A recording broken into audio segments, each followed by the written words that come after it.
December 7th, 1941, a date that will live in infamy. The United States of America was suddenly and deliberately attacked by the naval and air forces of the Empire of Japan. President Roosevelt could not have used better words to describe the surprise attack Japan used on Pearl Harbor and other military bases in Hawaii. It started with the sighting of Japanese aircraft southeast of Hickam Field. The first damage was done at Hickam and to Marine Group 21 in Eva before Pearl Harbor was bombed at 8:01 a.m. The USS Arizona was sitting in Battleship Row when it took 5 hits by armor-piercing bombs. One of the bombs hit a turret's powder magazine, resulting in an explosion that ripped the ship in two, collapsed the superstructure, and sunk the ship.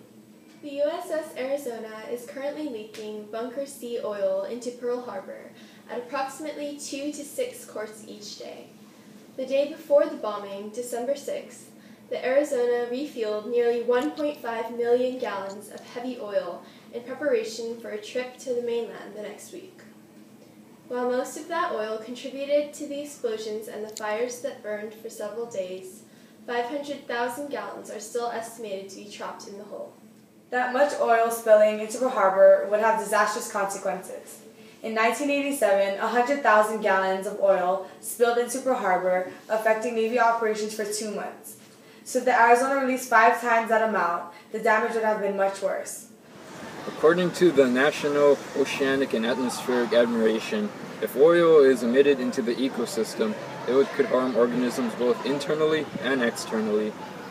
If an organism such as a bird were to get oil smothered on its wings and feathers, it would change the animal's body temperature drastically. And if a fish were to inhale or swallow oil, it could cause trouble breathing or death. This is called human activities, when humans affect the cycle of matter on a global scale. Another example of this is the burning of fossil fuels. Now you may be wondering, how do we fix this problem and keep the marine animals safe? There is no real solution. All we can do is wait until the Arizona releases its toxic waste. We cannot take the oil out of the ship because it is a memorial, and it is a long and expensive procedure to remove all of the oil that is currently in the ship. Although we can't do much about this problem, it is estimated to be 100 years till the Arizona spills its entire load of fuels into the ocean.